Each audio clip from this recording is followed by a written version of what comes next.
Greetings, how's everyone doing tonight? I hope you're all having a very good night, and it's just 3 more days until Christmas. I'm so sick and tired of hearing the House Republicans saying, oh, we have evidence into Joe Biden's corruption, oh, we have evidence into this and evidence into that. Then where is the freaking evidence? They keep saying, oh, we're going to release the evidence to the American people. We're going to release it. They haven't released shit. The only people they've released it to is Fox News, OAN, and Newsmax. But yet supposedly James Comer says, oh, we got mounds and mounds of evidence, mounds of bank records, mounds of this, mounds of that. Then where the fuck is it? I think the mounds of evidence is the size of a pea. I think their mounds of evidence is barren. And among the most embarrassing elements of the House Republicans impeachment push against President Joe Biden is the GOP's own witnesses. Mind you, I'm not a Biden supporter at all. The trouble, of course, is that they keep saying the opposite of what the party wants to hear. In August, for example, the House Oversight Committee Chairman James Comer and his colleagues appeared quite excited about an interview with Hunter Biden's business associate that proved to be among the Kentucky Republicans' many duds. Devin Archer actually ended up debunking all the core allegations against the president. A month later, the GOP officials held a hearing in the hopes of advancing the impeachment cause against Biden. And their own witness said they didn't see that he didn't see sufficient evidence to impeach the Democratic president. Their own witness shot their whole impeachment inquiry to hell, that he did not see sufficient evidence. This week it apparently happened again. USA Today reported that the Republican investigators interviewed Carol Fox, a trustee for a now bankrupt healthcare company that worked with James Biden, and she also failed to tell the GOP what it wanted to hear. So what do House Republicans have left? Not much. Though they were taking a keen interest in a 2019 text from Hunter Biden that the right sees as highly incriminating, as a new report from the New York Times is really not. A close examination of the circumstances surrounding the 2019 text message, along with others that have been cited by Republicans during the impeachment inquiry and elsewhere, to suggest Hunter Biden's foreign income was shared with or benefited his father, shows the extent of which the contents of their communications have been misunderstood or outright distorted. And while it doesn't rule out the possibility that House Republicans could unearth evidence showing wrongdoing by President Biden, it underscores the flimsy nature of the material that they have represented publicly so far. A related Times report, also published overnight, added that an examination of some of the high-profile examples cited by the Republicans shows that they have been taken out of context. Yes, James Comer, Jim Jordan, and Jason Smith have taken a lot of evidence out of context. Or that the Republicans have omitted key messages in email or text chains that often cast the communications in a more incarnate light. The most charitable explanation is that GOP officials and their aides were careless and clumsy when reviewing the underlying documents. The more unsettling possibility is that the congressional Republicans deliberately tried to mislead the public in their zeal to tear down the president without cause. They've been going after Joe Biden since day one. Either way, those anti-Biden partisans who continue to insist that the impeachment inquiry is turning up incriminating information appear to be kidding themselves. The only people being damaged by this fiasco are House Republicans.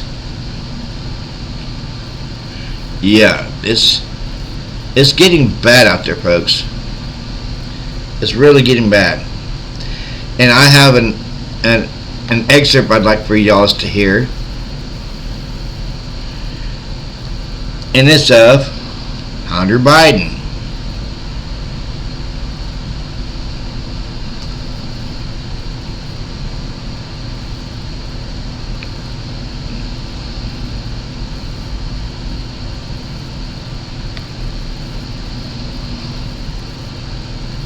Get it loaded and everything for you guys.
Questions Chairman Comer and the House Oversight Committee may have for me.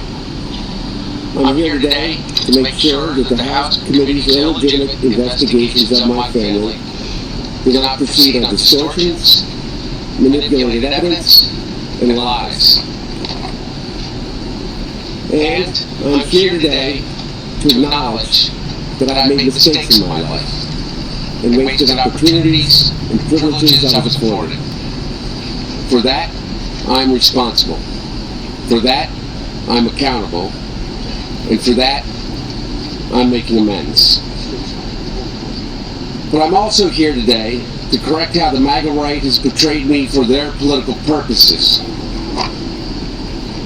I am first and foremost a son, a father, a brother, and a husband from a loving and supportive family. I'm proud to have earned degrees from Georgetown University and Yale Law School. I'm proud of my legal career and business career. I'm proud of my time serving on a dozen different boards of directors. And I'm proud of my efforts to forge global business relationships. For 6 years, MAGA Republicans, including members of House committees who are in a closed-door session right now, have impugned my character, invaded my privacy, attacked my wife, my children, my family, and my friends.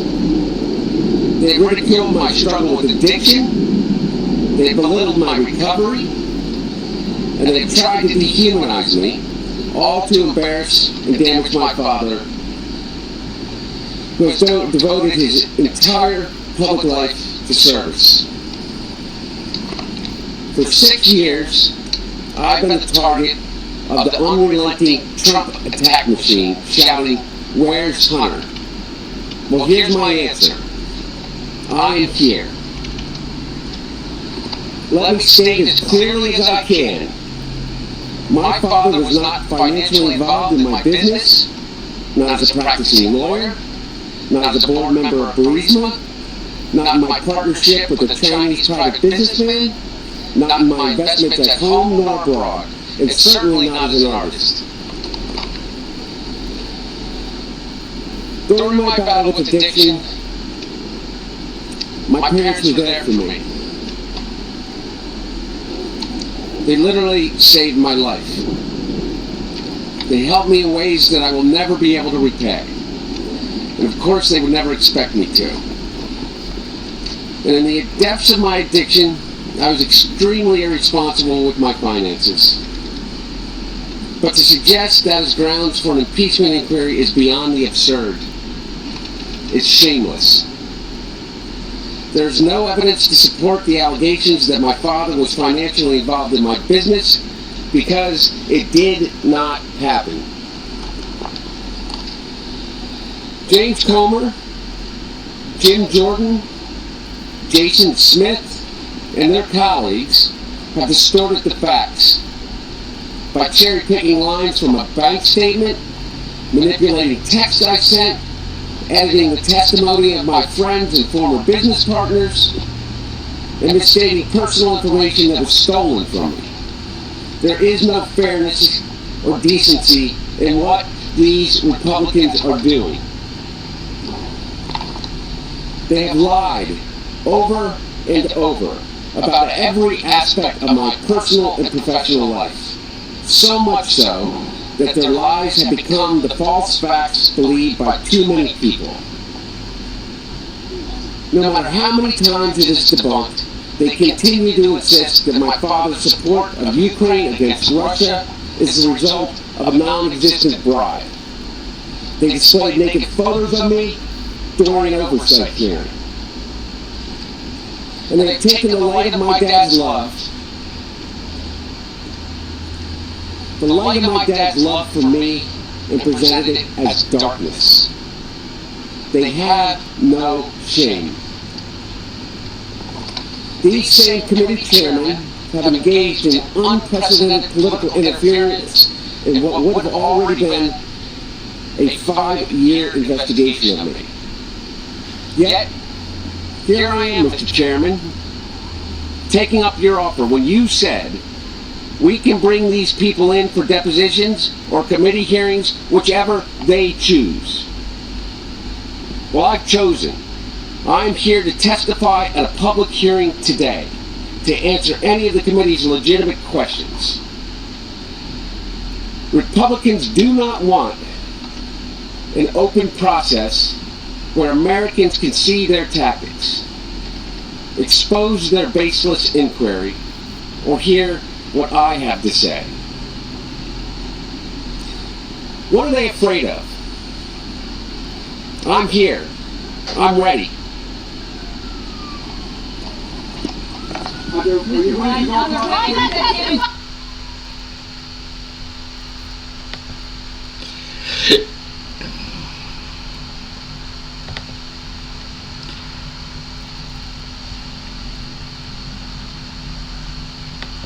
Now, I'm not saying that he's lying. I'm also not saying he's telling the truth. He very well could be telling the truth. No one knows. The only one knows is him. But until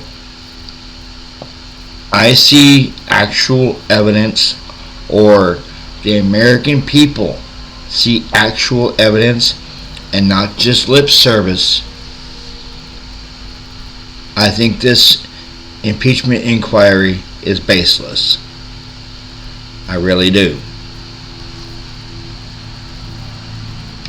is baseless, and they need to stop it, because all they're doing is hurting us, the American people,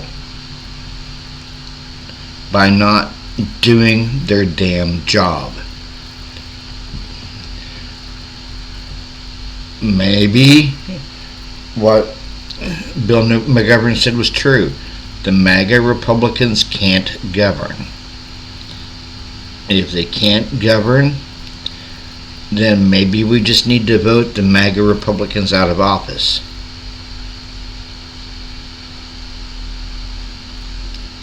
They need to straighten up and start governing.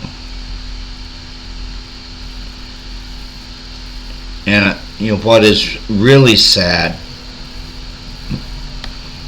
is coming out of that Colorado Supreme Court ruling,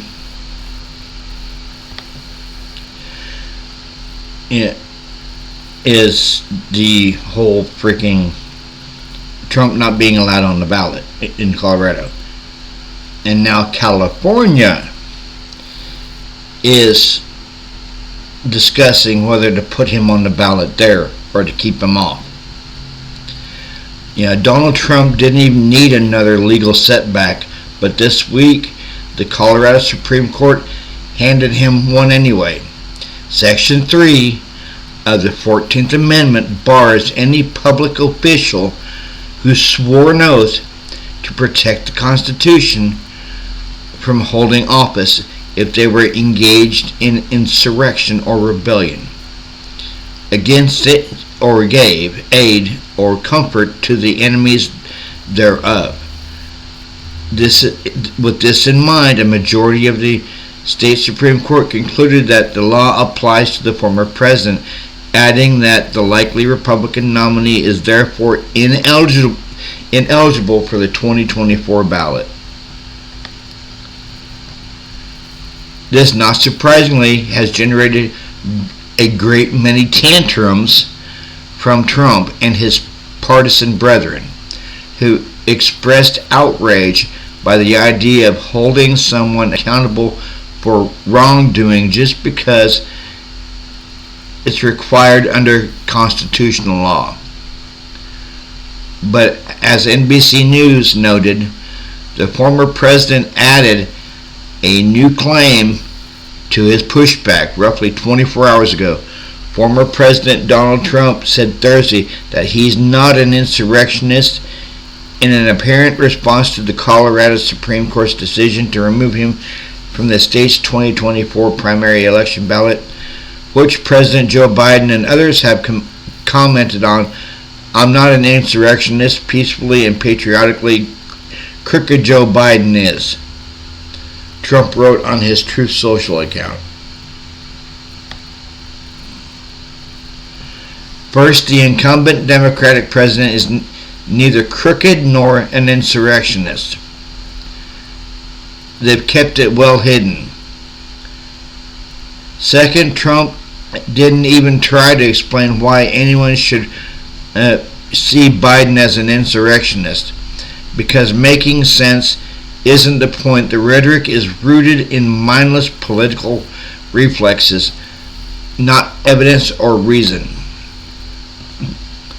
Third, it's striking just how consistent the Republican is with his I'm rubber, you're glue approach to the public discourse. Accused of attacking democracy, Trump says Democrats are attacking democracy. Accused of being a puppet for Vladimir Putin. For example, Trump said Hillary Clinton was the actual puppet. No puppet, no puppet, he said. You're the puppet. Accused of obstructing justice, Trump said Democrats were obstructing justice. Accused of executing a quid pro quo with Ukraine, Trump said it was his partisan foes who executed a quid pro quo with Ukraine. But what stopped there? Accused of racism, Trump said his critics are racist. It's a tit for tat with Trump. You call him one name, he calls you something. You call him something, he calls you something. When then House Speaker Nancy Pelosi said he had a meltdown during behind-the-scenes negotiations, Trump said Pelosi had a meltdown confronted with allegations that his political operation cooperated with Russian operatives. Trump said Democrats colluded with Russia, told that the Kremlin supported his candidacy. Trump responded by saying Russia supported Democrats. More recently, after Trump tried to get the Justice Department to go after his political foes, he falsely accused Biden of trying to get the Justice Department to go after his political foes. When prosecutors accused the former president of committing crimes, he accused them of committing crimes. I'm like, dude is so fucking stupid. He's a narcissist. And yes, I did vote for him back in 2016 and 2020. Would I vote for him again? I don't know. In May 2016, Senator Ted Cruz, at the time Trump's rival for the GOP nomination, said the future president is a pathological liar. He doesn't know the difference between truth and lies. He lies, particularly every word that comes out of his mouth, and in a pattern that I think is straight out of the psychology textbook. His response is to accuse everybody else of lying. Whatever he does, he accuses everyone else of doing. More than 8 years later, we're reminded not only that Cruz was right, but also that Trump increasingly appears to be a spent political force. The former president just can't seem to think of anything new or creative. Does he genuinely believe that any sensible person will believe that Joe Biden is an insurrectionist? Probably not. But the Republican frontrunner apparently hasn't come up with a smarter way to deal with the political dilemmas born of his own misconduct.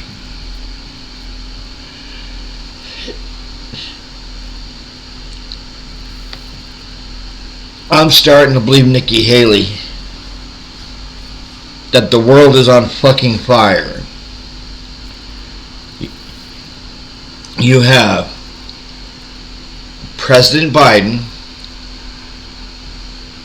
and the DNC, who is not letting the Democratic presidential candidates have a debate because the DNC doesn't want them debating the incumbent. Why is that? What is the DNC trying to hide?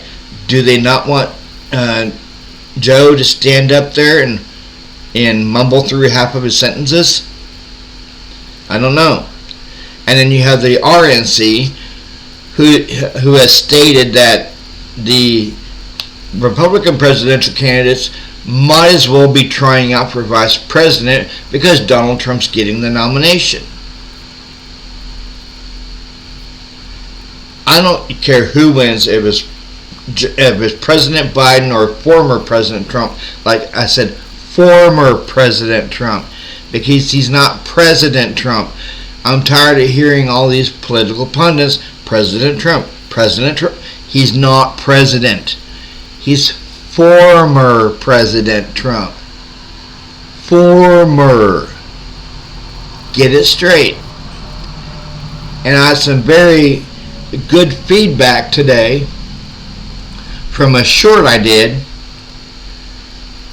and to my subscribers that kept their heads level and gave a very good comeback opinion about the Constitution, to the ones that just didn't seem to give a fuck and everything's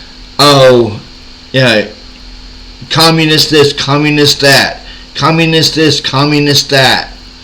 Yeah, who are completely brain dead when it comes to Donald Trump. And I'm kind of wondering if half of these people aren't college graduates, because a good friend of mine, shout out to the Skeptical Scotsman, told me that half of the people who vote for Trump are college educated. They don't fucking act like it. They don't act like it. They act like a bunch of inbred trailer trash motherfuckers. If you're college educated, act like it. Pick a different candidate to back, because he's more than likely not going to make it to the nomination ceremony. When the RNC picks the nominee, he's more than likely going to be sitting in prison, because he does have 91 felony counts. Jack Smith in Washington, D.C., Jack Smith in Florida, Fani Willis in Georgia, 91 felony counts. And Fani Willis wants to start the trial within the next 30 days. The next 30 days. And she wants to have it over in 6 weeks. So Trump may not be a free man by the time Jack Smith brings his trials. But I'm not wishing no ill will on Trump. I used to be a Trump supporter. I'm looking for a less extreme candidate who doesn't talk about immigrants coming across the border poisoning our blood, and has made several quotations about Hitler. He's not fit for office if he's going to be doing that. But I want to thank all my subscribers, and thank you for getting this channel up to almost 500 subscribers. Let's try to see if we can go a little bit over 500.